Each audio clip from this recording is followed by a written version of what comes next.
Big hugs, big virtual ones and real ones and all of that for you, Chloe. All right, hello on Zoom. All right. Good morning. We've got, looks like I see Larry, I see Judy, Joanne Wolke, and our speaker, John Welshons. I have too much light. Who is, and Nancy, hi honey, mute yourself. Everybody on Zoom, mute yourselves, please. Can I get an amen? Amen. That was from, there was all this Saturday Night Live stuff early on in COVID, you know, when people were just going to Zoom and people were not muting themselves and that sort of thing. But anyway, welcome everybody. So sorry for those of you who came to see John Welshons in person. I didn't get your name. I'm sorry? Chogo. And John is feeling not quite well enough after having the flu to have come today with coughing, which of course isn't good for him and probably wouldn't be good for us. So he's going to present to us on Zoom, and he does this all the time. He does it every Wednesday night. He has a nice group of meditators, and so he's pretty used to it. And many of us are, since COVID, used to doing things on Zoom. So I know it's disappointing. Hey, there's our folks. Hello, you guys. Hi. You missed the explanation that John Welshons will be on Zoom. Come on in, put your coats away, come on in and have a seat. The sooner we get started, the sooner we get to what John has to say. I don't know if we want to, hey, John, you want to say hey and give Alan a chance to pin you up here or speaker mode or whatever the heck. But if you want to say hey and... Hey and good morning. Good morning. Yay, namaste. Namaste. So sorry to not be with you all in person. Yeah. Rosalind and I were talking last weekend about the possibility of another snowstorm this weekend, and I kept saying, oh no, I don't think there's going to be another snowstorm. We'll be fine. And then I was up all night coughing and really not in good condition to come down there in 7-degree weather. So I apologize for that. It's very rare for me to cancel I'm sure. this, and certainly was so looking forward to being with you all. Oh. But we are together in the heart. Yeah, and you are actually larger than life on the big screen there. So I think we'll be just fine for the morning, and we'll make sure that when folks have reflections, they'll have the microphone and speak right into it, and we'll put the camera on the person. And when you have questions for John, which he is always graciously willing to take, we'll make sure that you have the microphone and that he can maybe see the person who's asking the question. So we'll do this. We do have soup in between, and I'm not sure about the afternoon. I guess we'll call that when we're done with the morning, or does that make sense? Yeah. Yeah, if you're asking me, it makes sense. Yeah, okay, all right. Yeah, wherever everybody feels. I think I can probably do it, but we'll see how it goes. Okay. All right, again, great joy to see you, Chloe. Just really happy to see you, Chloe. So, and our friends, and tell me your names again, Ann and Mitch. They graced us a few weeks back, and then we haven't been here. The last 2 weeks, we haven't been here. Yeah. That's how dedicated we are. You are. Did you move yet? No. Closing February 9th. Okay. All right. Well, let's begin. I'd like to point out also that Barbara has been helping Chloe with her things, and there are lots and lots of things over on that table that are Chloe's things that she wants to find new homes for. So that's what's on that table, and we'll have our soup over on the other table when we're finished with celebration. So today, besides being John and his workshop, his presentation on learning to love those we find most difficult to love, I'm sure there's no one here who has that particular problem. Or actually, raise your hand if no one came to mind when you read that. No hands are up. So, yeah. So we're going to talk about, it's tough these days, right? It's tough to not have a lot of bad feelings, right? If you make the mistake of turning on the news, you are no doubt disheartened before 9 a.m. So we want to talk about, and again for the next week also, Debbie Viedes will be talking about what we can do to make the planet more gentle, more kind. What role can we play in that? So that will be next week. So we're trying to take care of each other. We're trying to add to the light and not take away from it. And we'll just keep walking each other home. That's all we can do. So I want to mention also February 1st is Imbolc. So in the pagan world, the Celtic world, this is a special time. It's a special time for the earth. It's a very, very auspicious time, planet rotation and movement-wise, because here we are at what's called a cross quarter.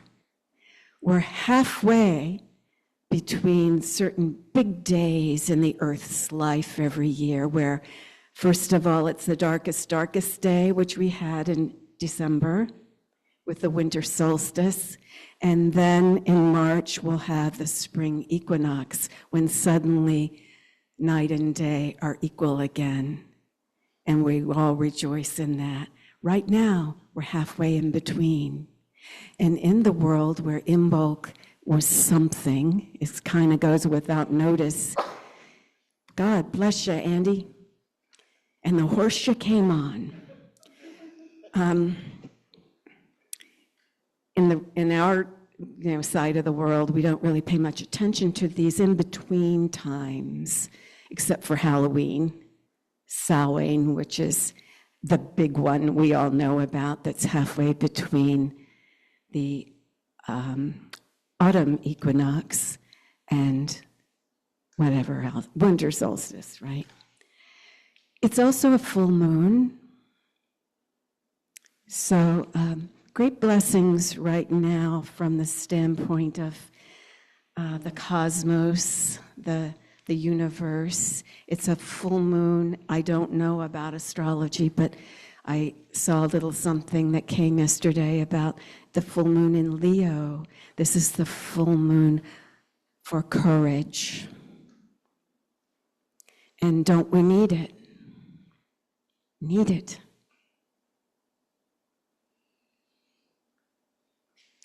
So just being aware of that as you look up in the sky tonight and tomorrow night. Be grateful for that moon. Be grateful for the season that's coming. The spring is coming. The Imbolc word has to do with in utero, meaning the little baby sheep, the little lammies are in there, in their mums, and the technical word ewes. So this was a great thing for the farming people, this time, the quickening of life in the animals, of seeds in the earth. And so I remind us to be seeds in the earth. Be an earth seed. And as the light comes, however dim sometimes, let it grow you. Let it grow you. Grow you in love.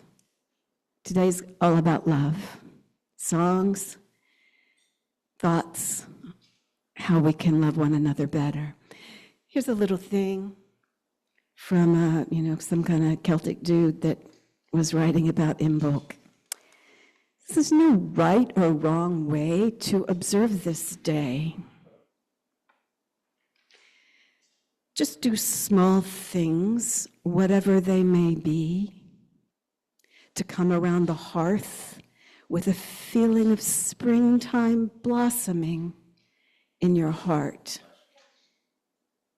To come around the hearth is to connect with those unknown people who came before us, who once shared in those same and simple and thankful moments around the hearth, in family, in living, in noticing the seasons, the light returning.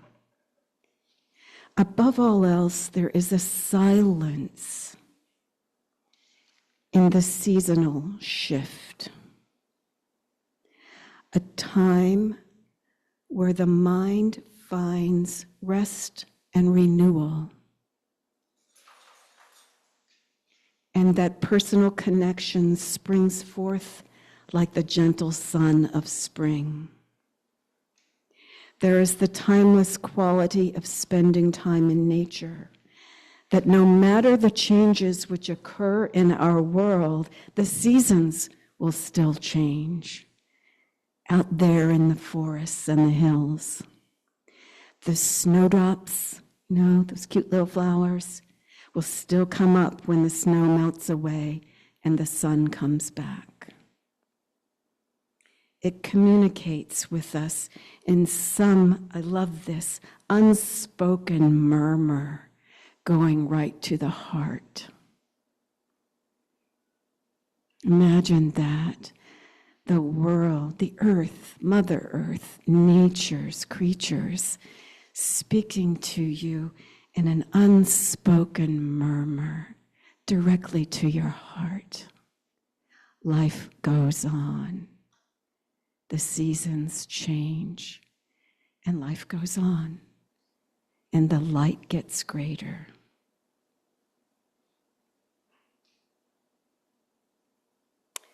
As you sit in the silence, whenever that may come, whether gazing at the skies tonight or this week, the tranquility and the inspiration for some subtle thing that we need to know in our lives may come to us. So, hearts open, minds open, eyes and ears open. Maybe most important these days, arms open to the stranger. Okie doke. Let's sing What the World Needs Now. Dionne Warwick this time.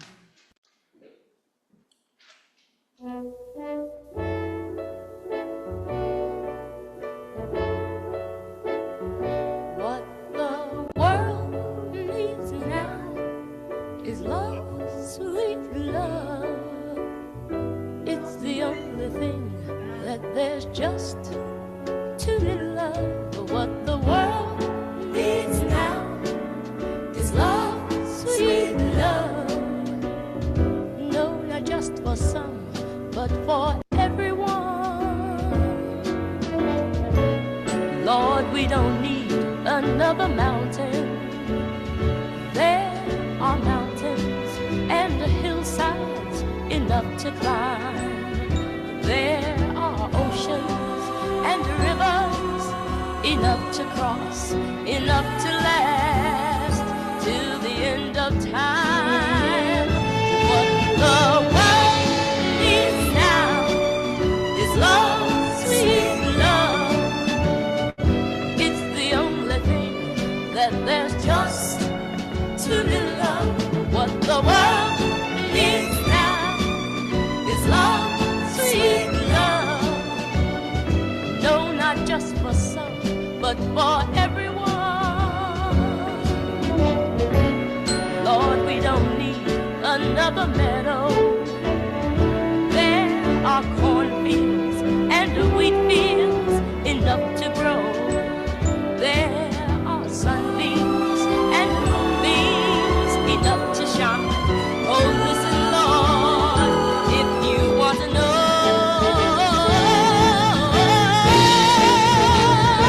what the world needs now is love, sweet love.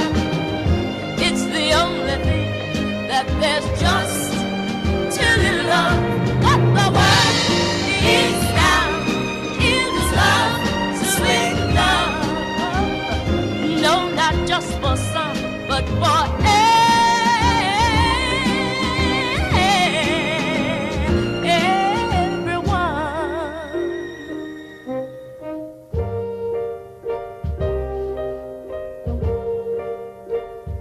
What the world needs now is love, sweet love. What the world needs now is love, sweet love. What the world needs now is love, sweet love.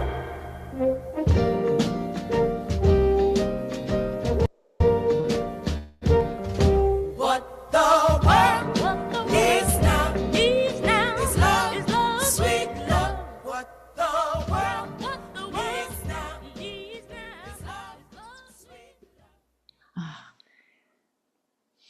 Beautiful. Yeah. Whoops, hold on. Hold on. That'll be for the offering. Thank you for Who would like to lead today?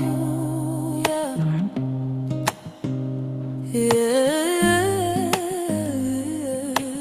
You inspired me about a senior moment, about extending love. Something you said about love, giving love. Whatever. Love. Yes. So it sparked off for me that one of my teachers a long time ago from the University of Santa Monica, Ron Holnick, he used to say, moment to moment, are you adding love to the world, or are you adding fear or doubt or worry? And that, for me, when I started studying A Course in Miracles, I believe on very simplistic way, it's either love or fear. Love or fear. And I think the challenge for me, for everyone, is moment to moment to be in touch with oneself. And are you on the love side of the coin? Love, peace, joy, okayness? Or are you on the fear side with doubt, worry, vengeance? And what are you adding to the sum total of what's on the planet? So are you on the love side, extending love? Or are you on the fear side, adding more worry, adding more doubt? Thank you for that rendition. It's your fault. You inspired me.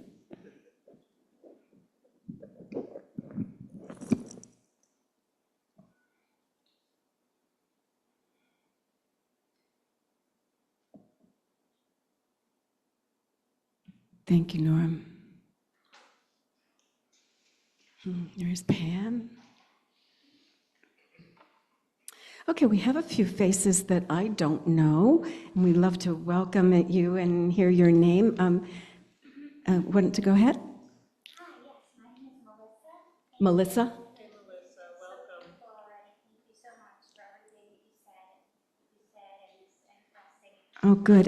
And how did you happen to come today? Are you a John friend or fan? No, I mean, I'm sure I could be. I'm not sure who's John is. Yeah, I have been here before several times and just kind of in and out of finding my way in the community and feeling comfortable. And also, I feel like that's all I want to say right now about it. But then also another thing that inspired me to come here is just that I was wanting to come back to this space to do my own offerings too. But I'm feeling really like my focus in this moment is being in this space with everybody here. Wonderful. Well, welcome, Melissa. And I'm sorry, Coach. My name is, I have a Buddhist name, it's Chogo, C-H-O-G-O. Chogo. Yeah, I've been meaning to come visit. I have some friends here, Dave and Deb, and been wanting to show up and experience the community. Very good to see you. Thank you for coming. There's Lori and Gladys. We got some more we'll get some more chairs going here.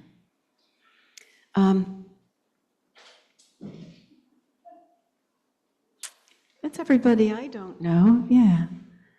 All right. Welcome to you all, and may you come again soon. Was there a murmur from Zoom? John, you see any of your folks among the Zoom attendees?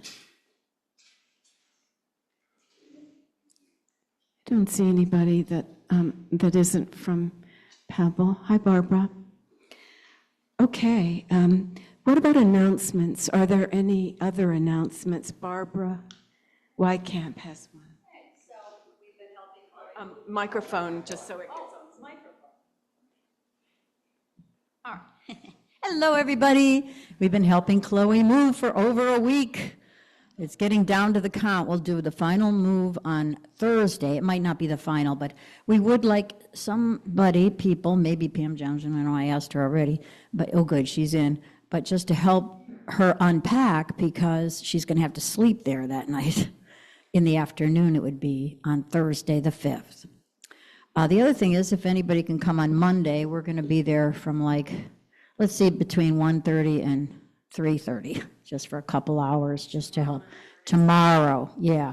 She will be renting the place in February and March, so there's a little time, but we're really trying to get as much moved as possible. And as Rosalind said, she has given all these things, if anybody wants any of those things. So thank you. Other announcements? We believe we have rescheduled, yeah, okay.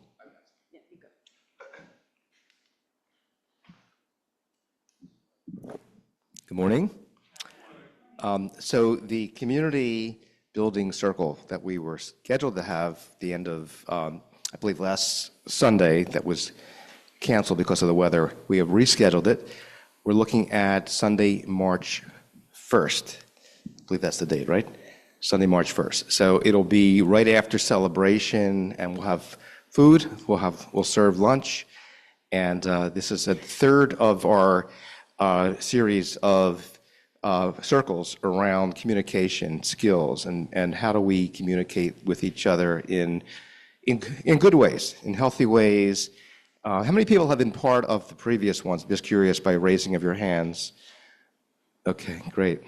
So hopefully you'll come back, and if you haven't been here before for the previous two circles, you're still welcome to join. You don't have to have been to the first two to come to the next one, and love to have you join us. Thank you. Thanks, Gary. One more last thing to say. Today, there's a little plug for the time of the year about, this is the quarter cycle This is the halfway point between, as you say, between winter and spring. It's also Tu B'Shvat. It's a Jewish holiday, yes, my Jewish tribe there. Tu B'Shvat is the celebration of the trees. And it's when the trees, the sap begins to start coming up. And it's Tu B'Shvat is the 15th of the month of Shavat. So it's a Jewish holiday, and there's a whole ritual around Tu B'Shvat. So actually, once I did a Tu B'Shvat celebration at Pebble. That would be awesome. So maybe another time. Thank you. Thanks, Gary. Joanne on Zoom. Joanne, go ahead. Hi, I just wanted to say that we're still collecting items for First Peoples Alliance. We want to show the appreciation to everyone who's donated. And instead of just doing it, at the end of the year, we've gotten such overwhelming response of donations that we're just going to keep sending them all year long. So thank you so much for everyone who's donated. Thank you. Oh, thank you, Joanne. Okay, wonderful. Anyone else? Okay, birthday time. I have a good one. I have a big one. My youngest daughter is 32 tomorrow. And the sweet memory is 12 years ago, I met John for the first time. John, you were here on February 2nd, 2014. And that happened to be Christine's 20th birthday, and it was LaToya Russell's 30th birthday. She's exactly 10 years older than Christine. But so in my mind, I always remember John and Christine and I all on Christine's birthday. So there you go. She's 32. Any other birthdays? Barbara.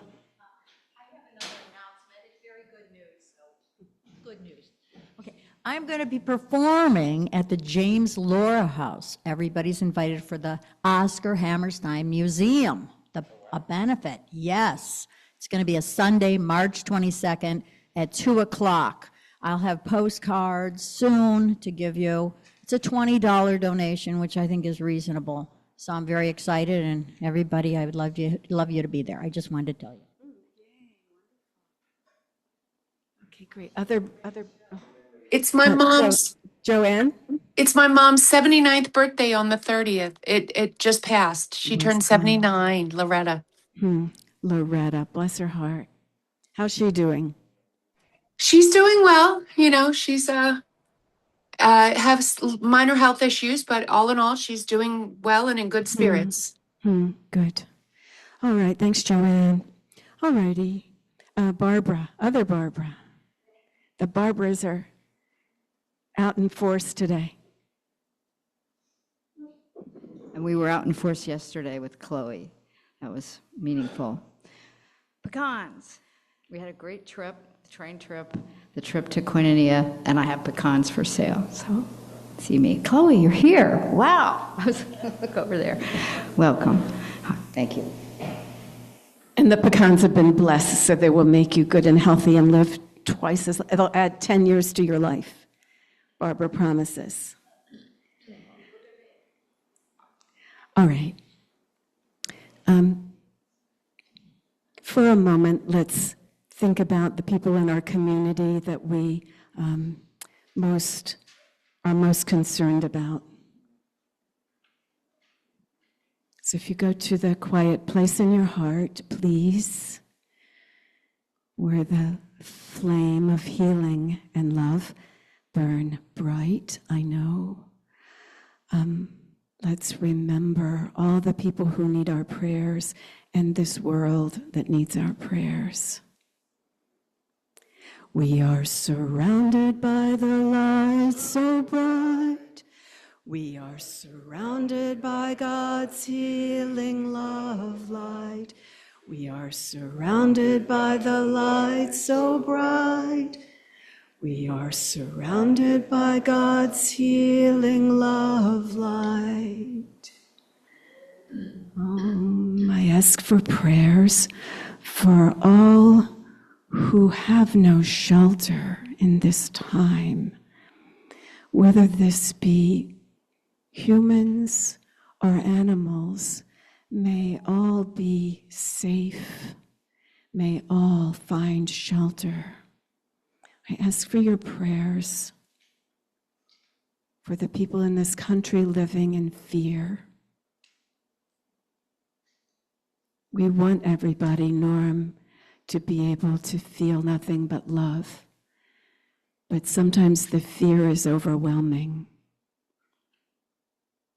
May we continue to stand with all people everywhere who work for justice and who cry out against injustice. In our community, we remember that Dave Perkins is now recovering in a care facility after having broken his femur and gone to Doylestown Hospital. He's at Pine Run, and would truly welcome visitors.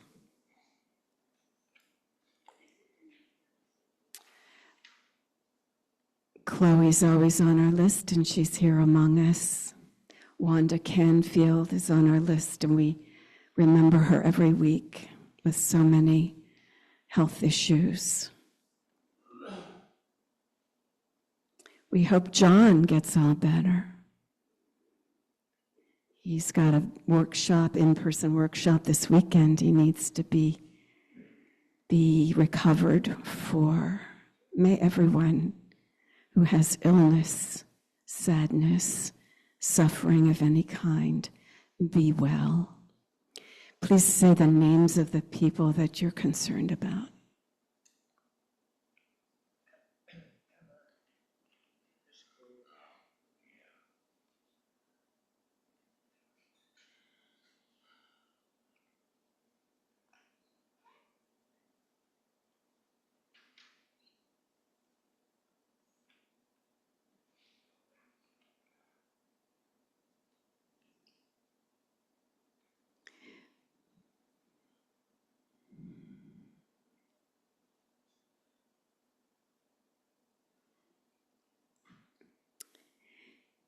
And is this the anniversary of the passing of someone you love? Or have you lost someone you love recently?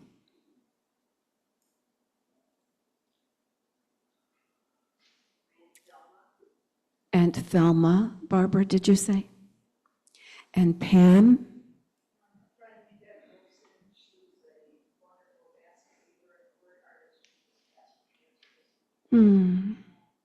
Did you say Deb? Deb Wilson. Bless her and all who will miss her. Oh, yeah.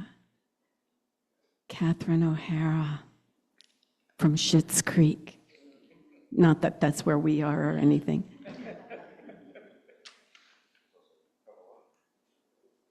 Yeah. Who?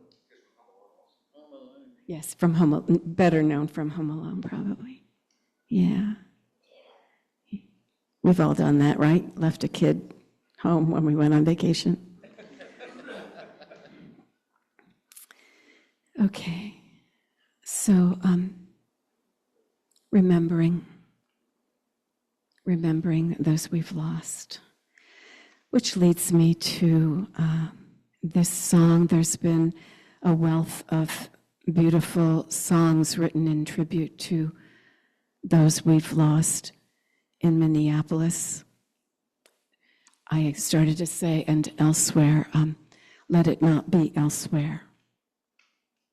Let it stop, with Renee Good and Alex Preddy.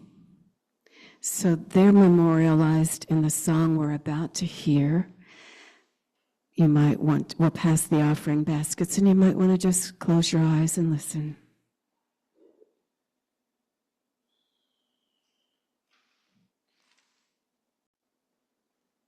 Yeah, we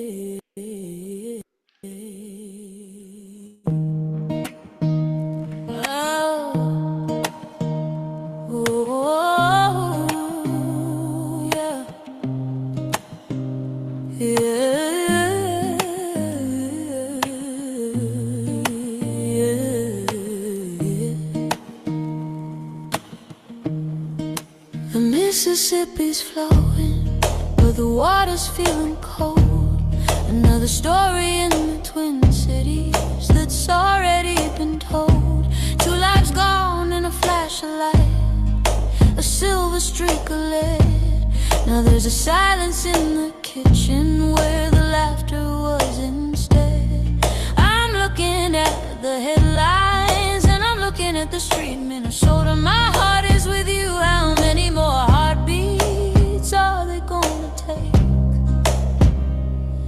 It's a darkness in the air, it's the hate in the air. We're standing up for human rights, but ICE is killing people here. The sound of the trigger is a song we've got to break.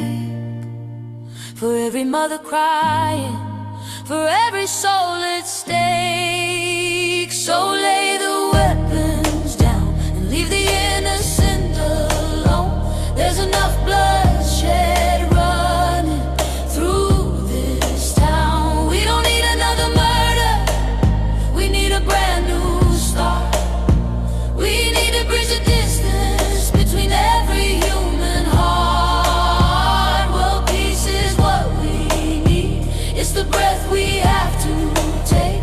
Stop the dying, stop the fighting, for heaven's sake. Love on one another, let the kindness be the sound, before we lose another to the cold hard ground. It's easy to be angry, it's harder to be kind, but we're leaving all our brothers and our sisters far behind. Minneapolis is bleeding, but the wound is everywhere. You can feel the tension rising in the painful air. These hands were made for hammers, these hands were made for steel. They were made to hold each other, they were made to help us heal. Can you hear the echo? The echo. It's demanding something better from the day we're stepping forward. No more wrong place, wrong time, no more gone too soon. We're crying for an end to this madness before another body is down. So lay the weapons down. There's enough bloodshed running through this town. We don't need another bullet, we need a brand new start. We need to bridge the distance between every human heart. World peace is in a dream, it's the breath we have to take. Stop the dying, stop the fighting, for heaven's sake. Love on one another, let the kindness be the sound, before we lose another to the cold hard ground. Just be kind, stop the fighting now.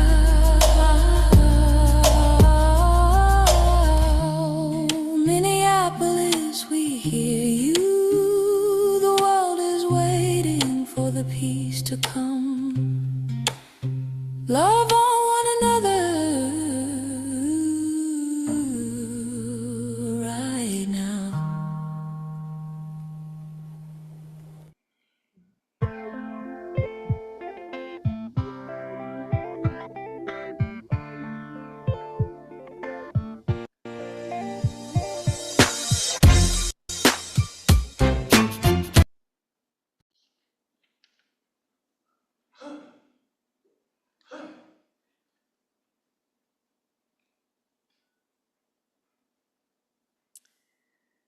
Thank you so much for your gifts. We promise to use them to do good.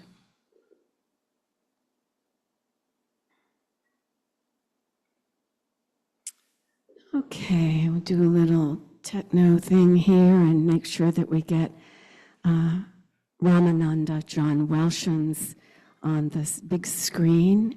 And I will take my seat And as I said before, when the time comes for reflections and questions, we'll pass the microphone. So I don't think I need to introduce you, John, but welcome back and take it away. Thank you, Rosalind, and thank you, everyone. And again, sincere apologies to anyone who feels they were lured to Pebble Hill today under false pretenses. It was my intention to be there.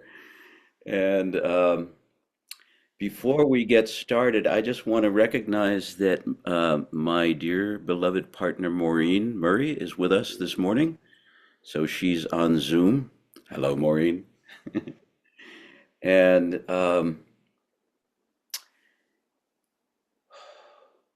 so this morning and recently, I've been reflecting on, since I got the flu, healing. And in observing everything that's going on in our culture, thinking about what's happening as a very profound kind of illness in the culture. And that perhaps if we begin to think more about it in those terms and what we would do in terms of healing if there was an illness in our own body, we wouldn't abuse it and take it out and beat it, and we would give it love and kindness and rest. And it's interesting, and I've said this a couple of times now. I feel so peculiar in a way, in the sense that I've been visiting with Pebble Hill Church now for, I think, close to 20 years. And it seems like I keep saying the same thing. And we keep talking about the same things. And the problems keep getting more vivid. I don't want to use the word worse. I just want to say more vivid, because I think that's how spiritual teachings come to us. And basically, from the point of view of what's called karma, karma keeps bringing repetitive experiences to us until we get the lesson. And karma is not punishment. That's one of the fallacies that we human beings fall into because of our Judeo-Christian training, in which God taught by punishing. I think you could have an alternate view and think that God is only love, and love doesn't punish. It's like the word sin, we've come to understand, is the meaning in the original Aramaic is to miss the mark, to miss the mark. So it's not that we're eternally damned. It's more like we're a little off course, or sometimes a lot off course. And to think in terms of these social problems as illness in our culture, and to think in terms of people whose minds are consumed with hatred and violence as a kind of illness, and how do we heal that? It's a ferocious path, really, because it's calling on us to face what's happening with absolute clarity, and at the same time not get overtaken by anger and fear. That's the challenge. That is a fierce path. We're all learning that. And as the song said a few minutes ago, it's very easy to get angry. But to look at what that does or doesn't do to heal, we've often explored the fact that anger is the mind's attempt to grab power when it feels powerless. It's the mind's attempt to grab power when it feels powerless. And the problem is that it simply feeds the energy that is creating the problem in the first place. So, to me, the great challenge of this time is to face these situations in which the truth is our hearts are breaking, but we don't know how to deal with that. It's easier to get angry. And I'm not saying that judgmentally. It's sort of a process that the human mind does. It responds to the breaking of the heart by closing the heart and going into the head and becoming angry.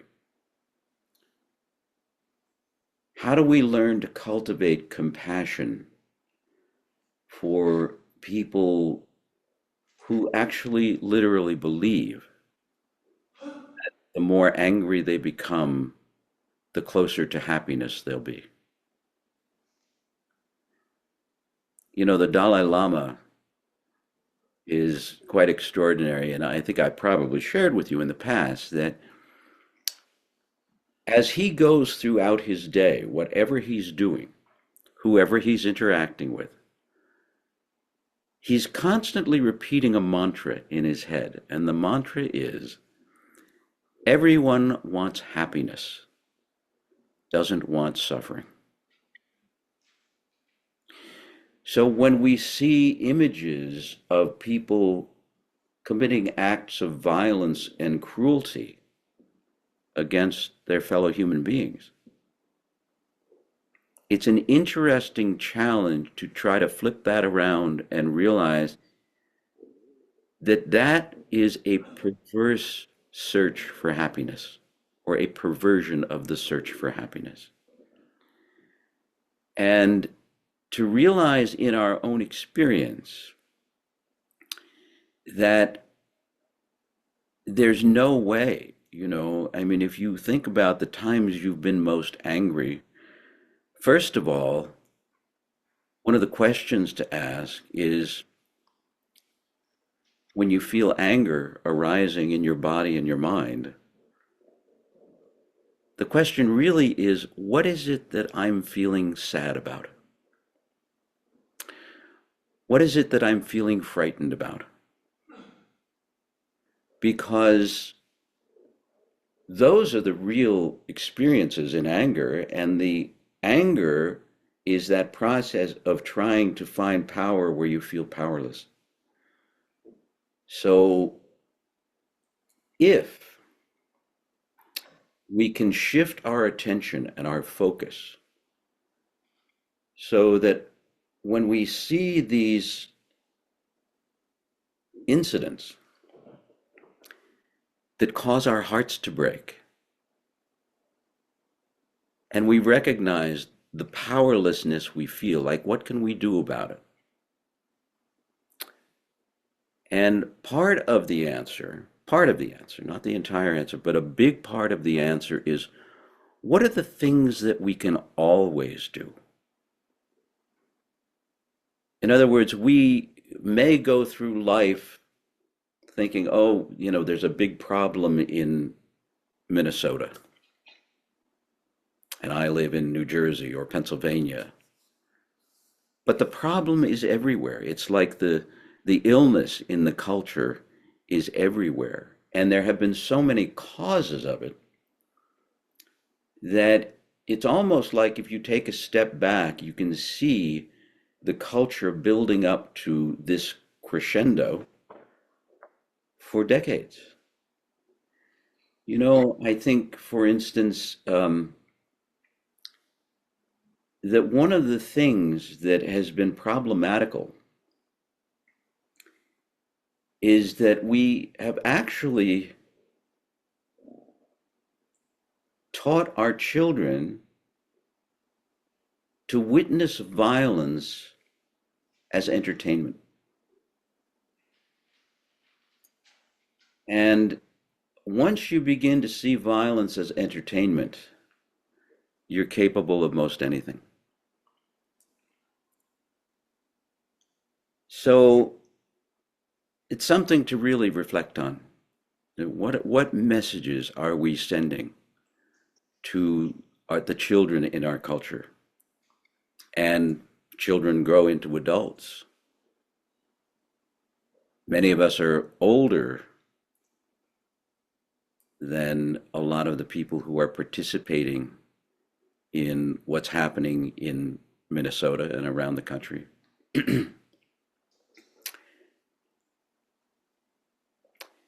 You know, I thought in terms of personally, as I reflected on my own feelings about what to do today, when I really did not feel up to coming down to Doylestown.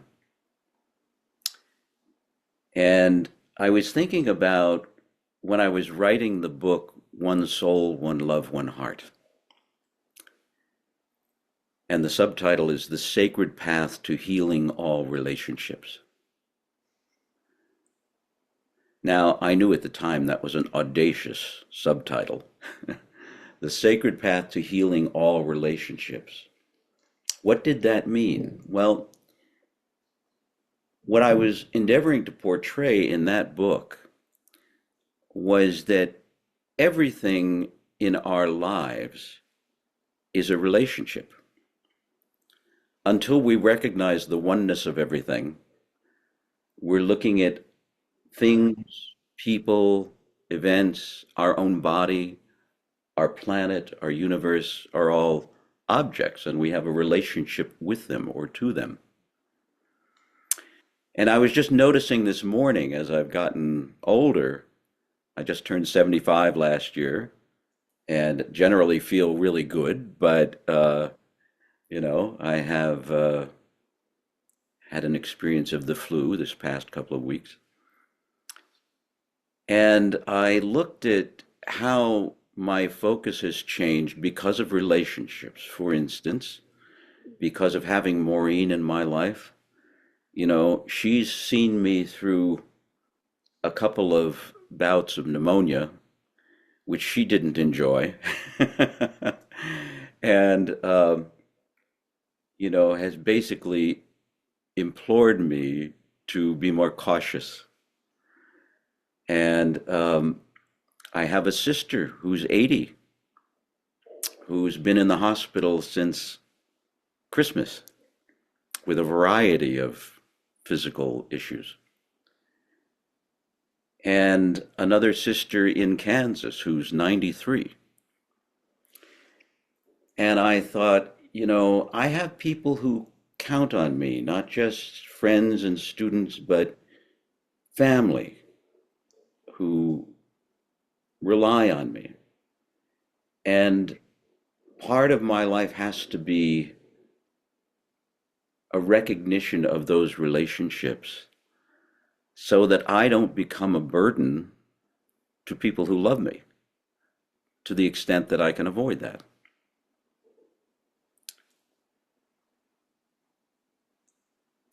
So considering those kinds of considerations and then extending that out to the world.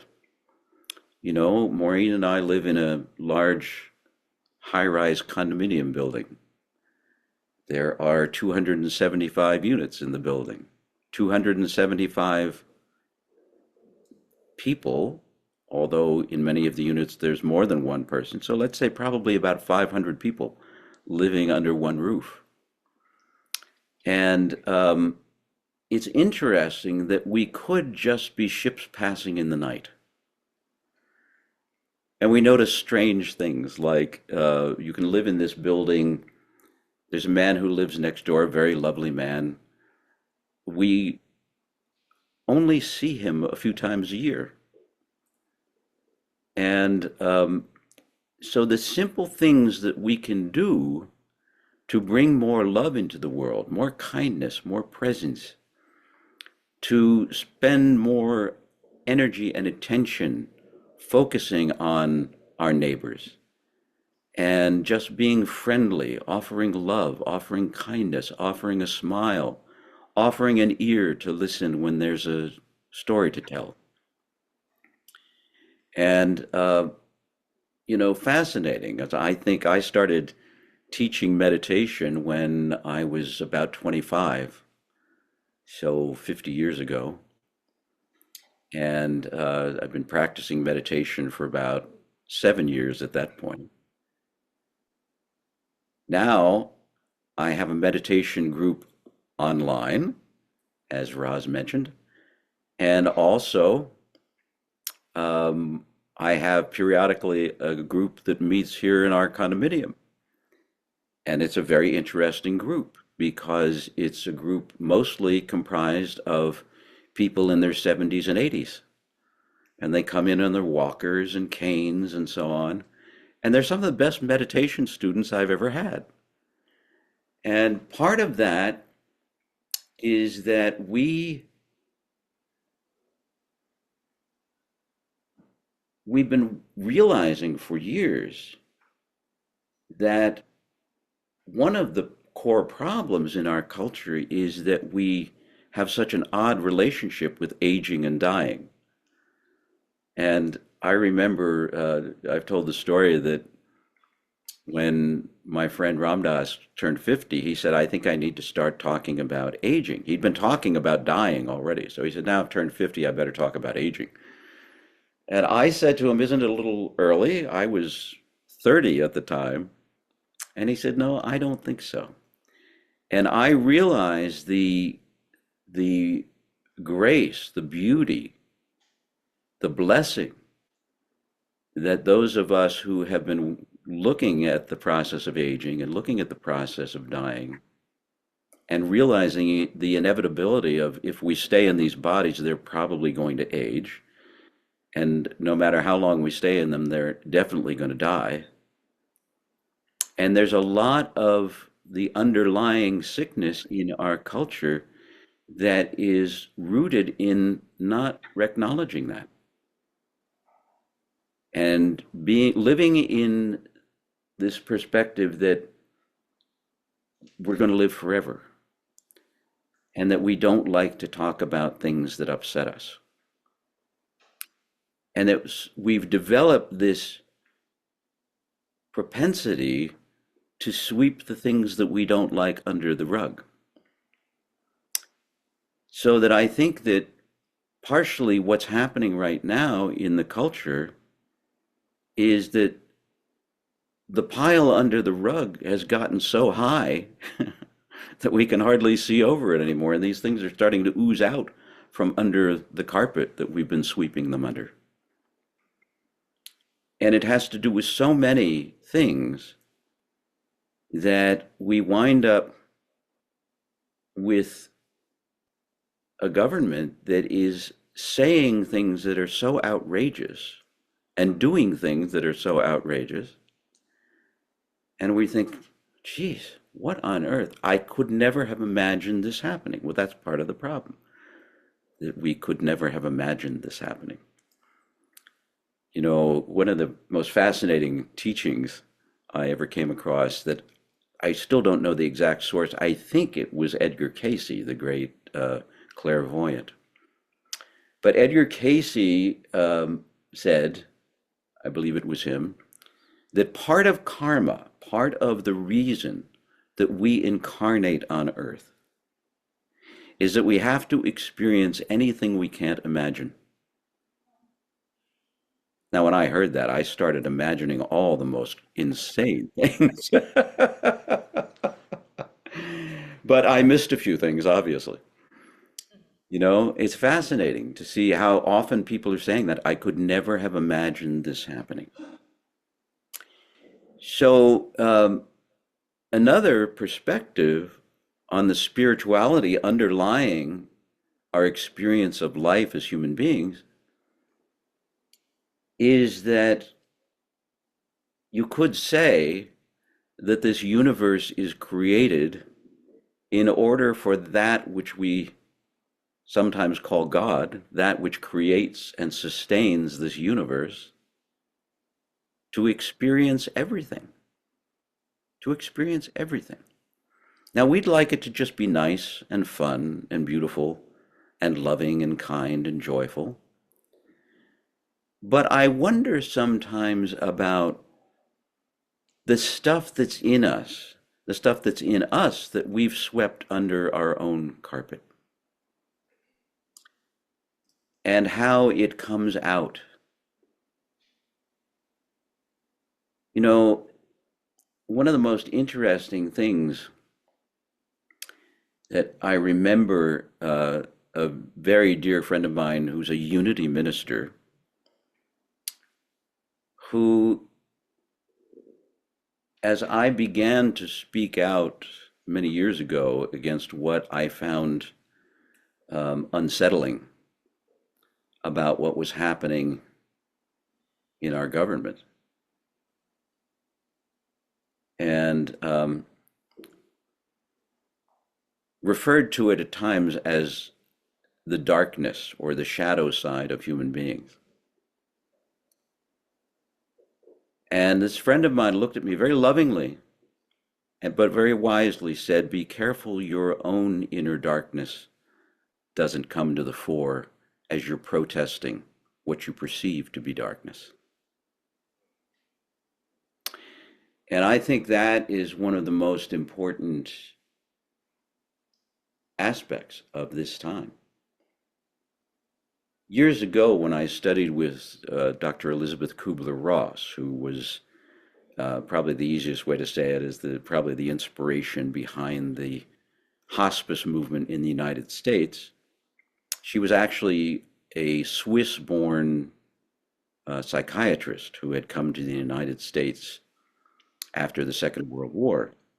She had lived through the Second World War she was from Switzerland, but she lived in the German district of Switzerland, and she got to witness what had happened during that time, during the Holocaust, close up and personal. And she used to say something. Now, here she was, her practice, her teaching, her focus was primarily on working with dying, working with grief, and introducing Americans to how to do that. She was an extraordinary being, in many ways much like Mother Teresa, although Elizabeth was quite feisty. Mother Teresa was quite feisty too. But Elizabeth used to say in her teachings and lectures and seminars quite often, as she was talking about how to come to fruition as a human being, because she recognized that a lot of grief and a lot of the resistance to dying was about this sense of never feeling fully alive while we're in our lives, never feeling like we were completely born. And she would say, before you can see the Christ or the Buddha or the divine light in yourself, you must first see the Hitler in yourself. Now, that was a powerful teaching and an uncomfortable teaching. And a lot of people didn't want to hear it. And to this day, a lot of people still don't want to hear it. But I think that it's something that's important for us to recognize. That how many of us can witness violence being committed against our fellow human beings, and the first thing our mind wants to do is respond with violence against the perpetrator. Now, we might say, I would never do that. But under the right circumstances, maybe we would. And I think, as if anyone has studied the work of Dr. Carl Jung, as Jung wanted to point out, famous psychiatrist and psychoanalyst, that we all have a shadow side. That if we are all one, we contain all of it. And perhaps what we're seeing writ large right now is the part of us that, instead of sweeping it under the carpet and burying it, we look at it head on and say, what do I need to do to extricate this from my being? To soften around it, to recognize it. You know, we say we're all one and we all need to love each other. But I remember when we started saying we're all one back in the 1960s. And of course, in those days, one of the first things that would come to mind was we're all one except for Richard Nixon. He's not part of the one. And then it went from Richard Nixon to Spiro Agnew, and then there was a whole, pretty soon you had an enormous list of people who weren't part of the one that you were experiencing. You didn't want them in the one. They didn't belong there. So I think that tendency of mind, if we just see that as a tendency in the human mind, the divisiveness is in our own minds. The divisiveness crops up not so subtly sometimes, but very subtly other times. So if we take this opportunity to look at that and say, what is it in me? I've told the story many times of Ram Dass when I first met him in the early 1970s, pointing out that, the problem is, when we were talking about the anti-war movement back in the Vietnam era, he said, the guy who's rabidly screaming for peace, running down the street angrily, is sending out a set of vibrations that create war, and not even recognizing that. So I do think that, although it's an uncomfortable suggestion, that there is something in this that we're not getting, and it may be that we need to look more deeply at what is it in me that creates division? What is it in me that expresses unkindness and cruelty and greed and lack of generosity? And even if those are just thoughts passing through my mind, I think I need to acknowledge them and reflect on them and hold them in love. And when we start to do that with our own minds, then we can begin to look at other people. A new book was just published of Ram Dass's teachings, put together by a lovely woman named Parvati Marcus. And the title of the book is There Are No Others, or There Is No Other. It partially came from a teaching of Ramana Maharshi's, who one of his devotees came to him once and said, how do we treat others? And he said, there are no others. Now, that includes people who work for ICE. That includes people who spend their time plotting and scheming how to create havoc in the world. There are no others. We're all in this together.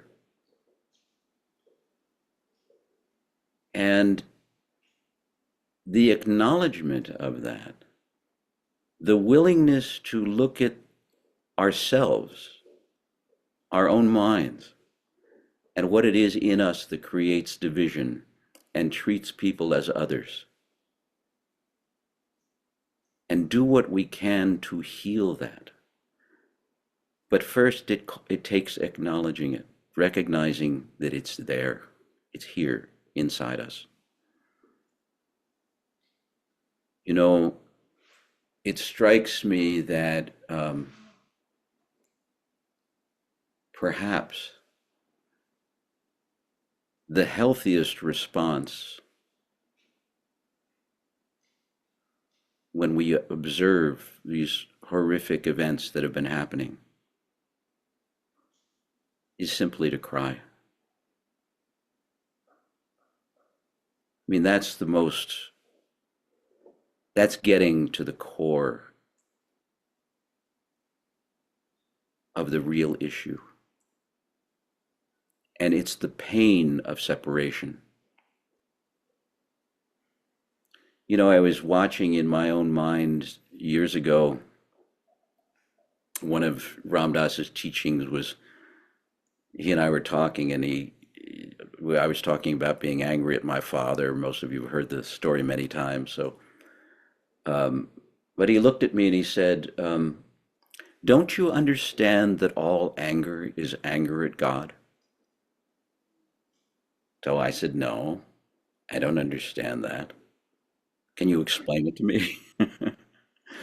And he said, well, what we're really doing whenever we get angry about anything is that we're really saying, if I were God, I would have created the world better than this.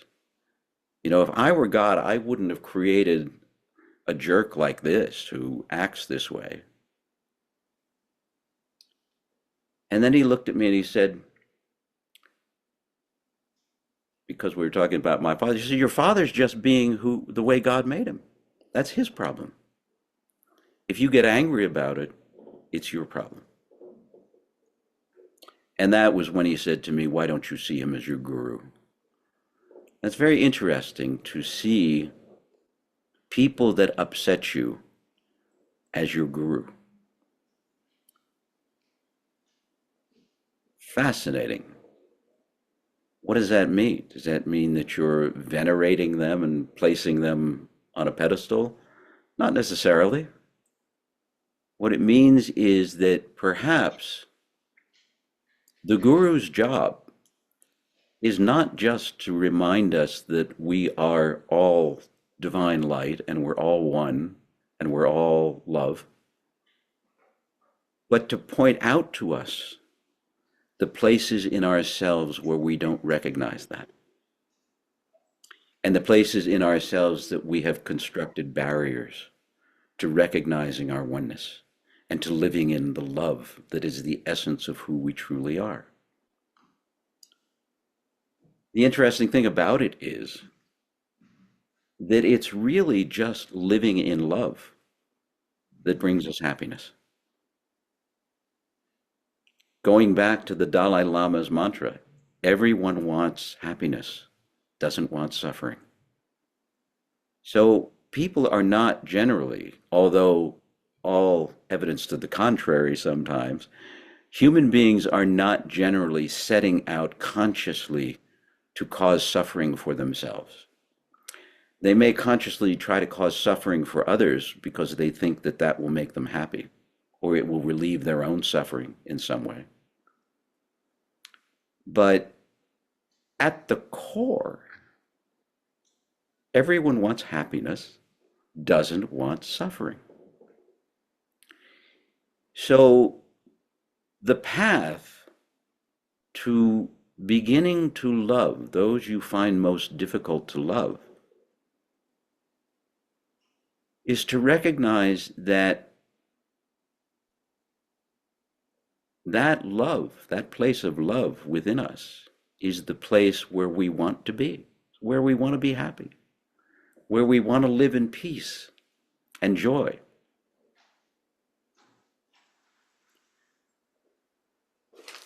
I came across a couple of very simple statements. I was actually going to begin with these, but now I'll share them with you. This one is from Byron Katie. She said, as long as you think the cause of your problem is out there,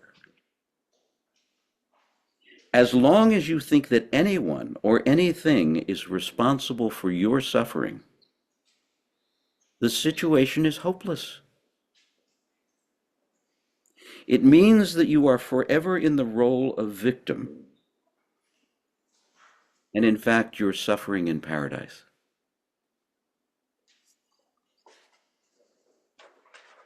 And this is from a philosopher named Blaise Pascal, who lived, I believe, in the 1600s. Fascinating comment that has been used many times by meditation teachers. All human beings' miseries, all human beings' miseries derive from not being able to sit in a quiet room alone.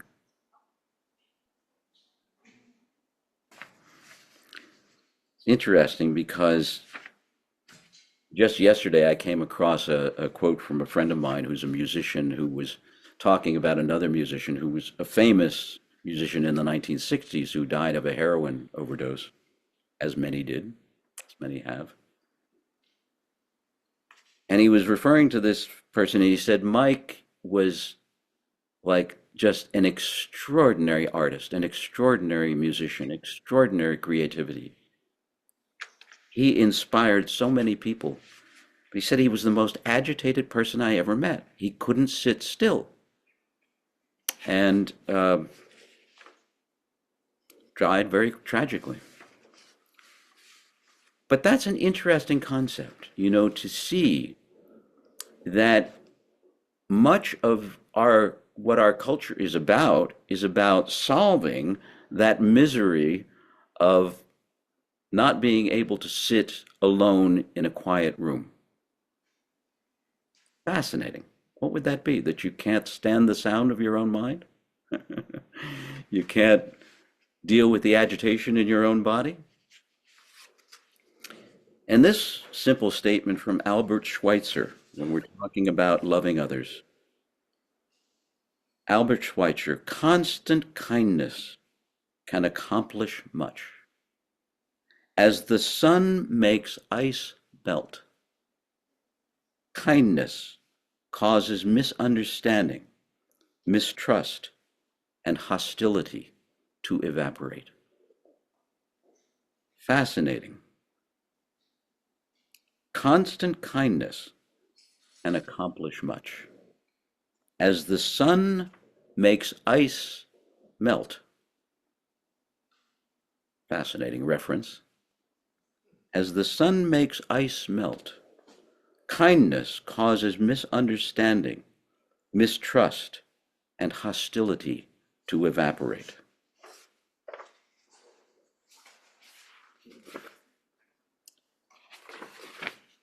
I wanted to read you something from Mahatma Gandhi.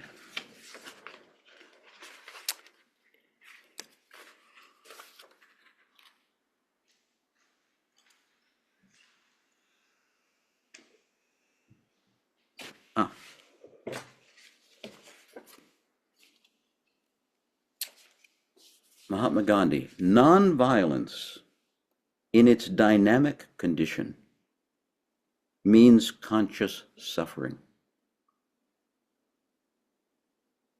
It does not mean meek submission to the will of the evildoer, but it means the putting of one's whole soul against the will of the tyrant.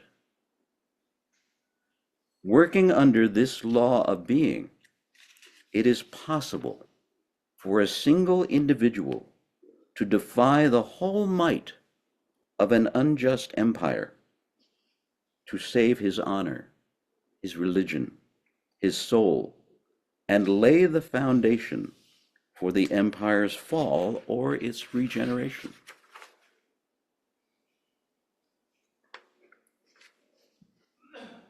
Many people, Gandhi said, especially ignorant people, want to punish you for speaking the truth, for being correct, for being you. Never apologize for being correct, or for being years ahead of your time.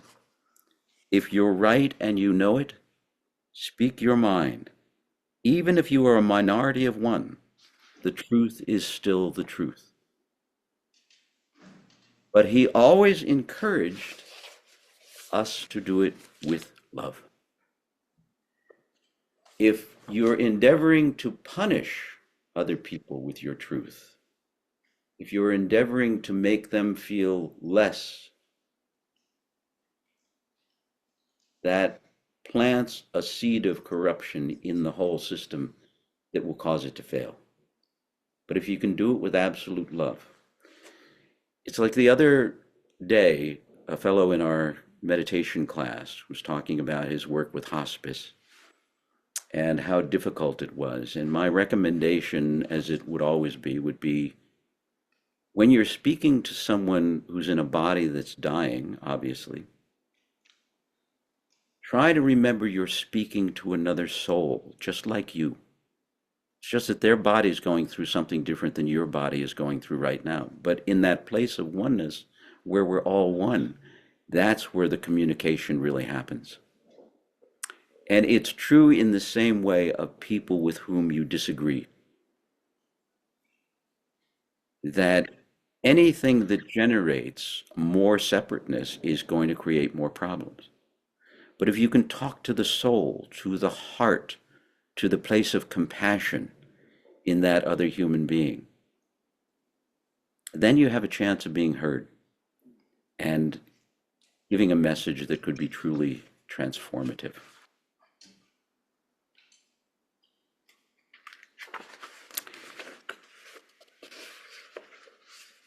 I'm going to finish by reading something I've read many, many times from Meher Baba about love. He says, love is essentially self-communicative. Those who do not have it catch it from those who do. Those who receive love from others cannot be its recipients without giving a response, which in itself is the nature of love. True love is unconquerable and irresistible. It goes on gathering power and spreading itself until eventually it transforms everyone it touches. One of the most delightful aspects of being with all of you and visiting Pebble Hill is feeling that essential love, that essential openness, that essential oneness. And also recognizing that any gathering of human beings is going to give rise to conflicts. And I guess the last story I'll tell is something that many of you have heard, but it was a friend of mine went to live with Meher Baba in India in the 1930s.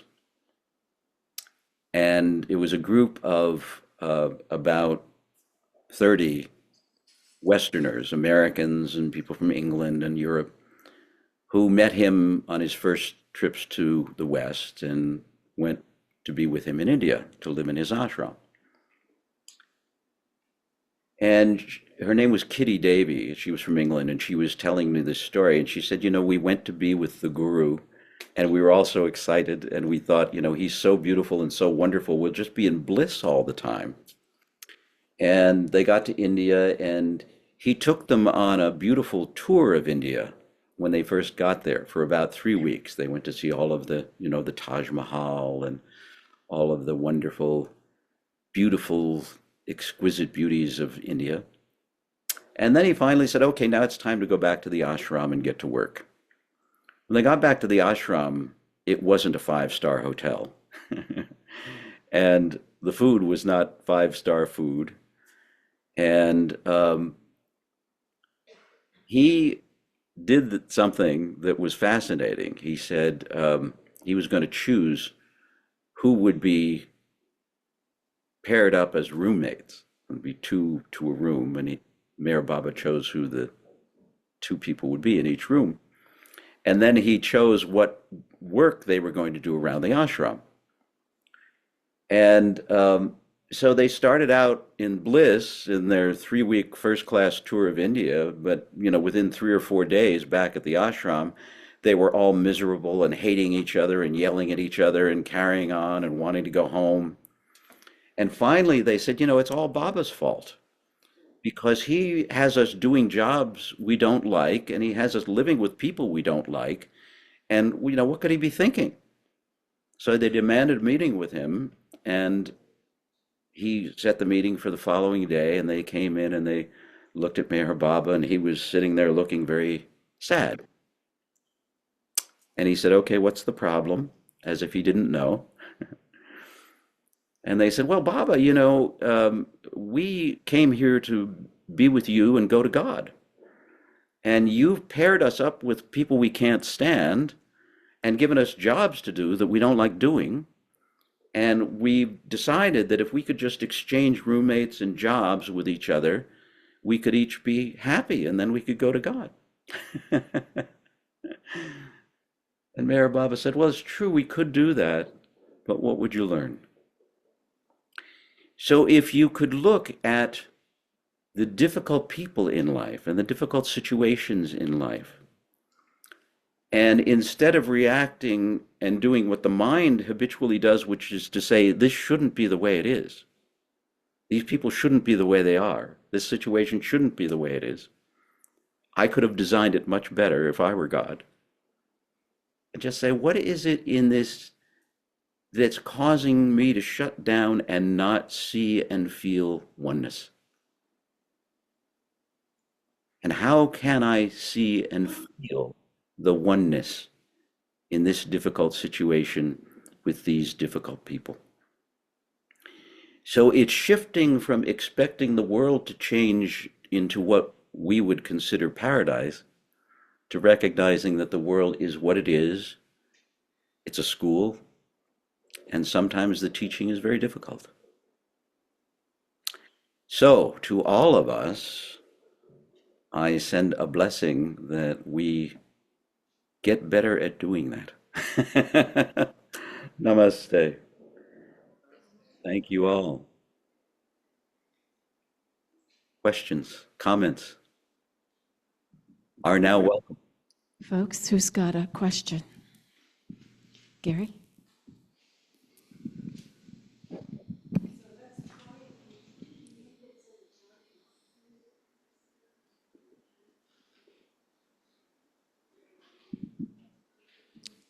Can you hear me, John? Yes.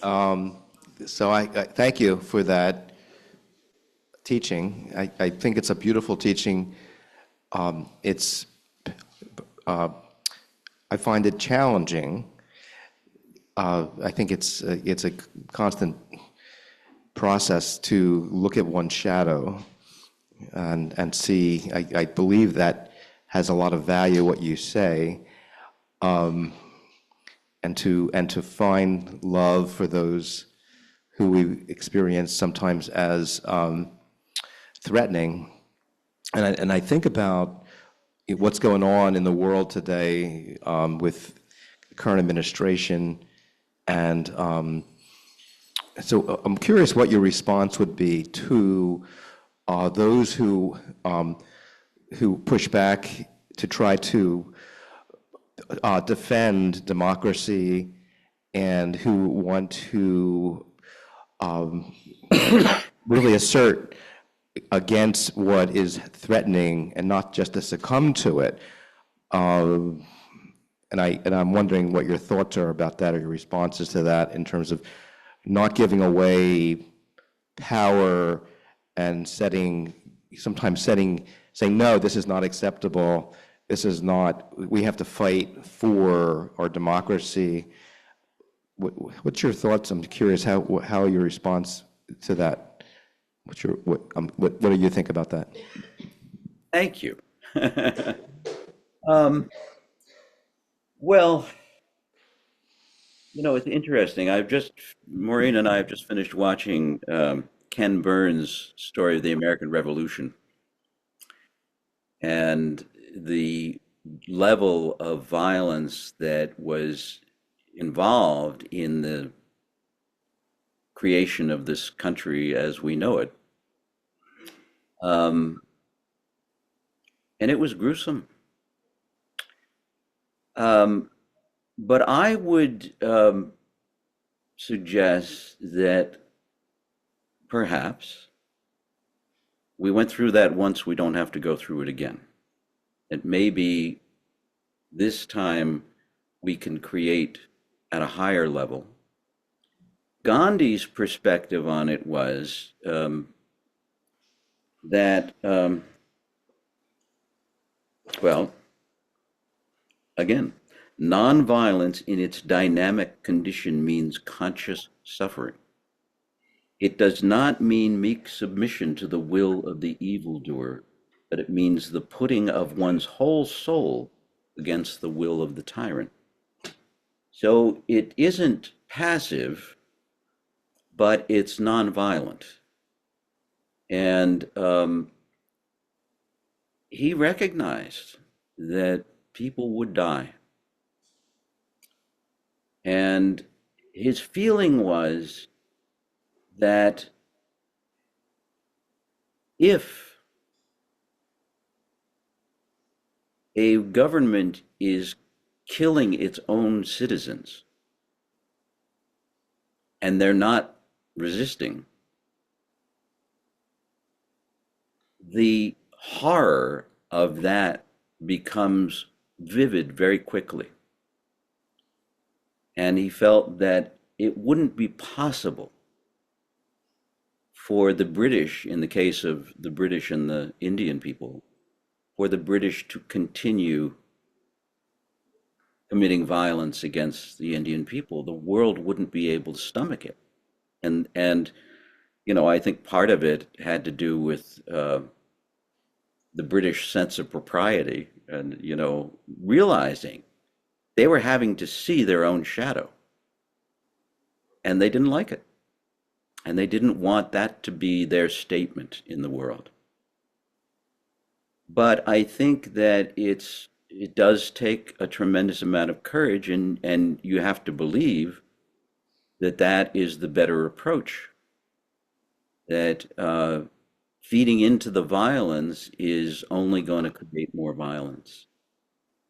And what kind of world are we living in when we do that, you know? So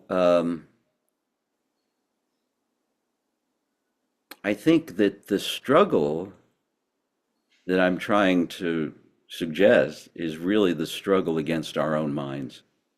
It's the struggle against the part of us that would justify violence, because that's happening on the other side too. And but it's not, I'm not suggesting that it's an easy path. I think it's really, as you said, Gary, you know, very challenging teaching that we're getting. And it's up to us how we take it. I think that any violence that comes from people who are protesting against what's going on is just going to justify increasing levels of what's going on. So I don't know if that's a satisfactory answer, but that's the best I've got right now. Let's go on to another question, Andy. Oh, okay. Our weather is pain right now. And so many people end up kind of watching the back door and seeing what happens, what animals are out there or what birds or et cetera. And it's an interesting thing to contemplate, because what we do is, well, I don't want to get to that end, but everybody tries to work things together so that the birds can get their favorite seeds that might be thrown out to us, and all these things. And so observing that, you see that new birds come in, and they have to figure out where they are in all those birds that live in our backyard and other places. And if we did a black and white thing about saying, is this working or is this not working? Or something's wrong here. Those things, if we allowed those and if we didn't in any way help getting a beautiful part in this whole thing, there would be no blackbirds. There'd be no whatever it is that is taking to live in next to your back door. And it doesn't disappear. It is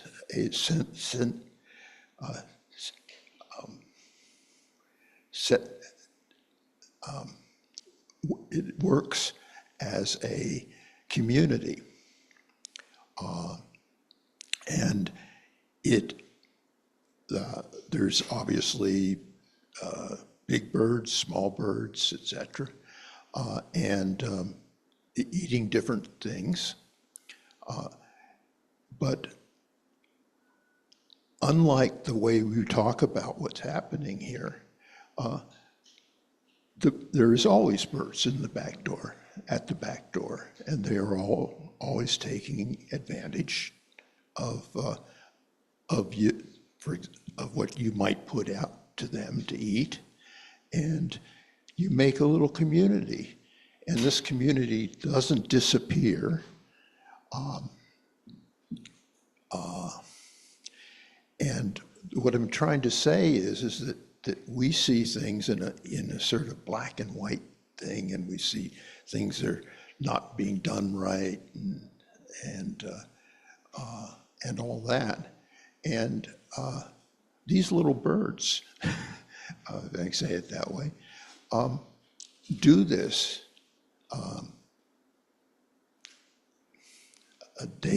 days or weeks or months or far longer than we've ever lived or will live. And it works. So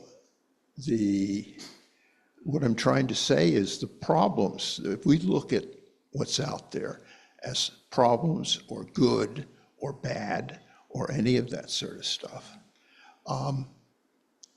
if that's what was out there, pretty soon there wouldn't be anything living if the world worked like that. Yeah. So I think it is it is something that when we're snowed in, as we are, adds a very, very beautiful touch on seeing how how our little world works. Andy, let's let John respond to your comment.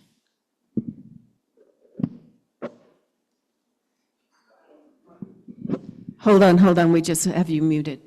Yeah, okay. Now, okay? Yes. Okay. One of my teachers once said to me, whenever you hear the words should, shouldn't, or wrong arise in your mind, you're headed for suffering. And there's a very clear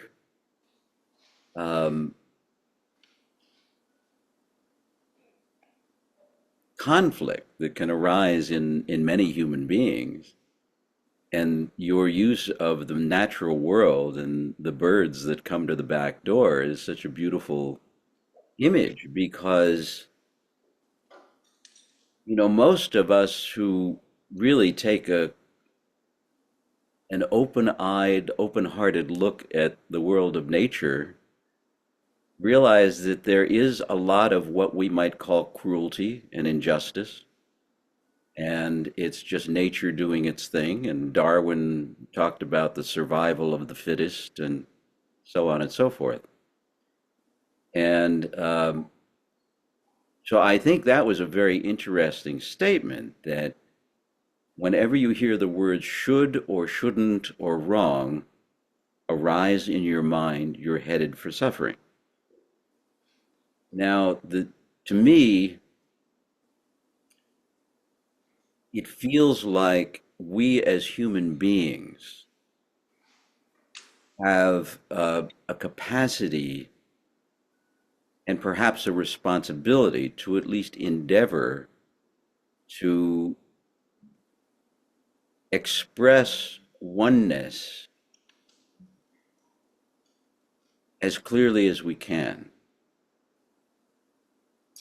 Oneness in nature is, sometimes if I am hungry and my babies are hungry, and what we have to eat is a smaller animal, we'll eat that smaller animal.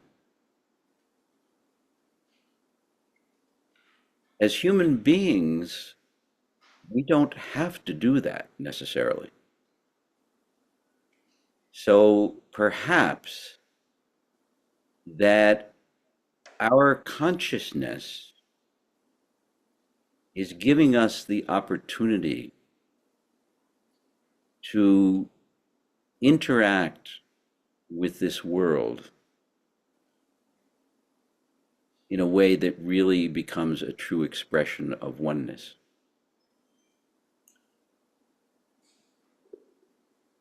But I think that looking at it and saying, anytime you look at the world and say, this is wrong, this shouldn't be the way it is, bigger animals shouldn't eat little animals. Not nice. But they do, and that's how they survive. But again, do we have to do that? Is there a way for us to, because, Meher Baba, who I like to refer to often, a wonderful teacher, he was once asked if Darwin was correct about the theory of evolution. And Meher Baba's answer to that was yes, in terms of the sequence of the evolution of physical forms. But the point that he missed was that it isn't really an evolution of form, it's an evolution of consciousness. And the forms are evolving in order to become suitable vehicles for a more highly evolved, expanded form of consciousness, which has the capacity to recognize the oneness in everything. Just as a quick example, not that it's an easy example, but a quick example, the contention that we have plenty of resources on this planet to make sure that everybody is well fed, and that what enters into the equation is greed. And that's why people starve. Very simplistic thing, but we as human beings, the birds at the back door aren't worrying about who's being greedy and who isn't. They're just feeding their young or feeding themselves. But we have the ability and therefore perhaps the responsibility to reflect on those issues in the way we live our lives.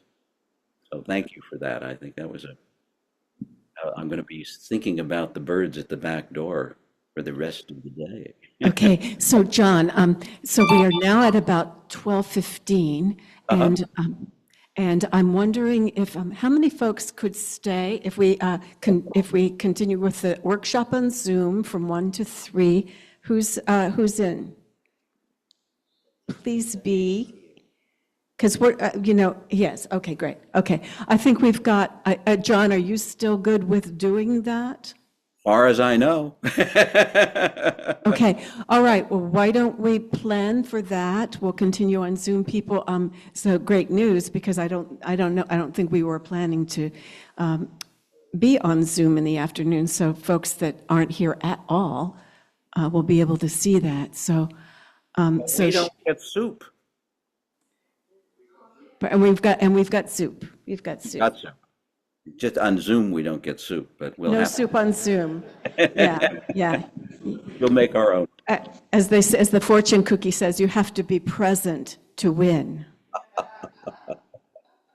The lottery thing says that you have to be present to win. Okay, many thanks for what you've shared so far, and some maybe about half of us will be here in the afternoon. Others will maybe benefit from watching it, watching the replay later on. So you're free, John, if you want to make use of your 40 minutes or so here, and we'll see you again at 1.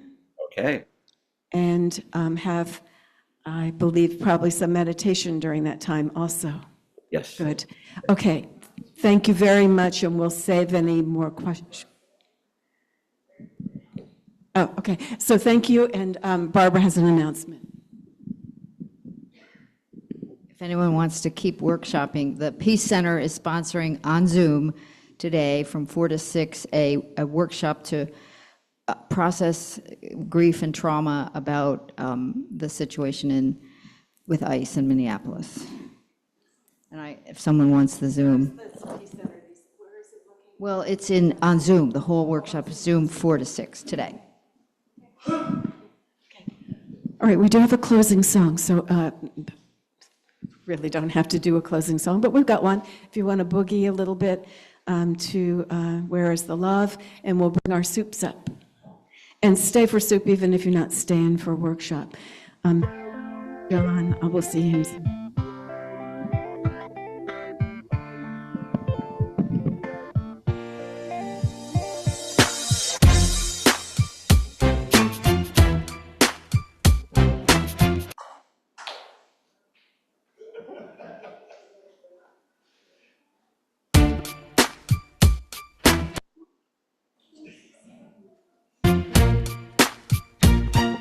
What's wrong with the world, mama? People living like they ain't got no mamas. I think the whole world's addicted to the drama, only attracted to things that'll bring the trauma.